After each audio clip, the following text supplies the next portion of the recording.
The Middle Ages were darker, weirder, and wilder than any movie has ever shown, and the proof is in the details.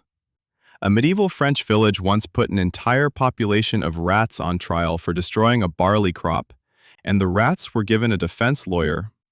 Medieval doctors prescribed spider webs packed into open wounds as a standard treatment for battlefield injuries.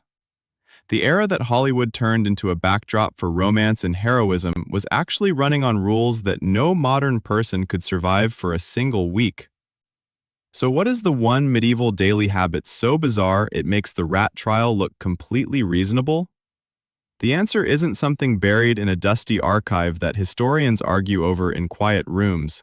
It's something every single medieval person did, every single day, without a second thought. And it involves the one thing you probably assume they got completely wrong. The real medieval world didn't just bend the rules of modern life.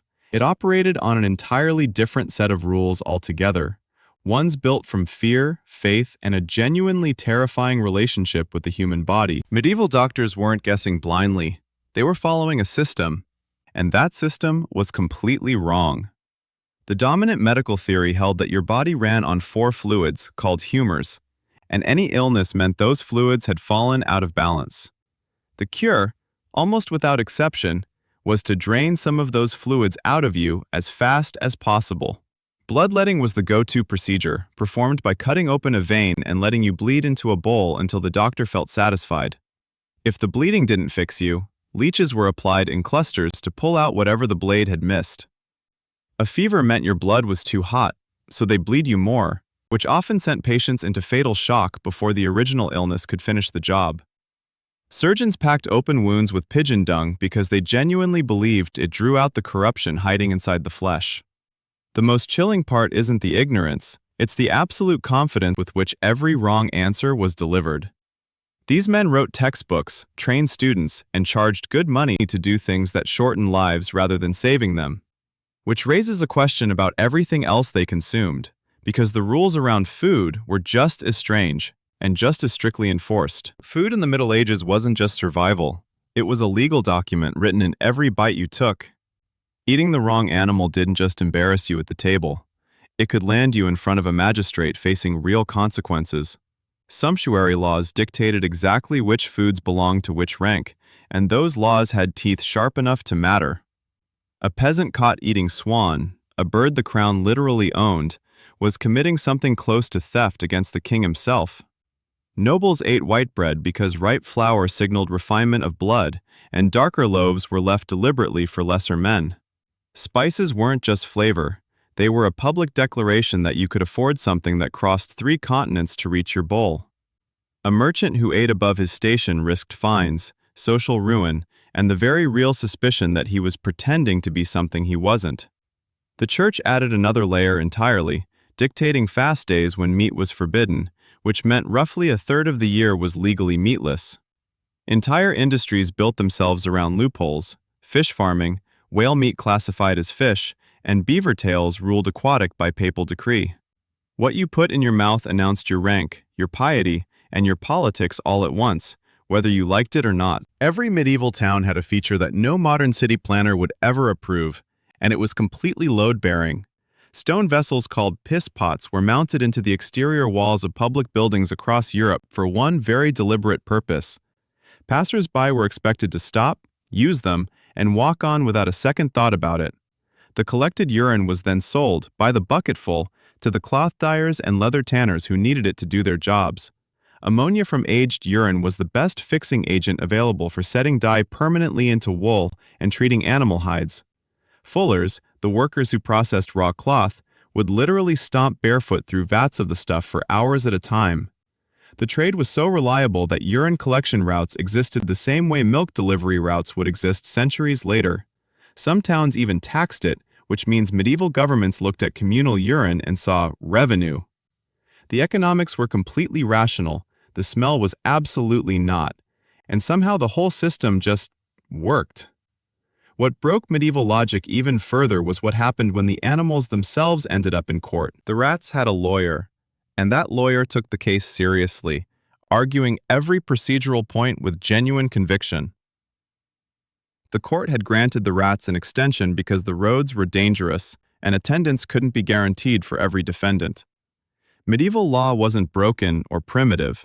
It was a complete system that applied its own logic with total consistency. If God's creation was ordered and moral, then every creature within it was subject to moral law, including the ones with fur. A pig that killed a child was tried, sentenced, and hanged in the same courthouse as a human murderer, wearing the same condemned clothes. Lawyers appointed to defend animals weren't mocking the court. They filed real motions and sometimes won, getting charges reduced or sentences commuted on technical grounds. The deeper you look, the stranger it gets, because the strangeness isn't random. It's the system working exactly as designed. Medieval people weren't confused about reality. They were operating inside a framework where the universe itself had legal standing. That framework touched everything: the stars, the soil, the body, the soul, and the place every living thing occupied in a hierarchy nobody questioned. Everything you've seen so far, the trials, the medicine, the food rules, wasn't random superstition. It was one coherent system. Medieval people believed the universe was literally alive, a vast breathing hierarchy stretching from God down to the dirt beneath your feet. Every object, every creature, every human being occupied a fixed rung on what scholars called the great chain of being. Angels sat above kings, kings above peasants, peasants above animals, and animals above the cold, dead stones. The cosmos wasn't empty space. It was 9 nested crystal spheres, each one spinning and singing a note only the purest souls could hear. Your body mirrored that cosmos directly, with 4 humors mapping onto 4 elements, mapping onto 4 seasons in one unbroken loop. When you got sick, the universe itself was out of tune, and the cure was restoring the balance, not fighting a pathogen. That single idea explains every strange thing you've encountered in this video so far. They weren't confused. They were operating inside a worldview so complete it had an answer for everything. The only question left is what they did when they weren't surviving it. After all that cosmic dread and divine punishment, medieval people still found ways to have an absolutely wild time. Feast days came around roughly every 3rd day on the church calendar, which meant a third of the year was technically a holiday. On those days, ordinary people drank, danced, gambled, and wrestled in the streets with an enthusiasm that would embarrass most modern weekends. Bear baiting was a legitimate spectator sport, where a chained bear fought a pack of dogs while a crowd cheered and placed bets. Wealthy nobles paid professional jesters not just to tell jokes, but to roast them publicly in front of their own courts. There were also traveling theater troupes who performed crude comedies so filthy that the church spent centuries trying to ban them and completely failed. Children played versions of Leapfrog, Blind Man's Bluff, and Spinning Tops that are almost identical to games still played today. The gap between them and us closes fast when you picture a kid chasing a wooden hoop down a muddy lane. But the moment you think medieval life sounds almost familiar, the world they actually lived in pulls you right back under. Every single fact in this video points to the same uncomfortable truth about the people who lived it. They weren't stumbling through a dark age, waiting for someone smarter to come along and fix everything. They had answers to every hard question, answers that made complete sense inside the world they actually inhabited. Their medicine, their law, their entertainment, their faith, all locked together into a system that was internally coherent and deeply confident. We look at trial by ordeal or a cat in a wall and call it strange, but they would look at us and see the strange ones. What the Middle Ages actually were was a civilization that solved the problem of being human in a way we barely recognize anymore. And that is the detail worth sharing.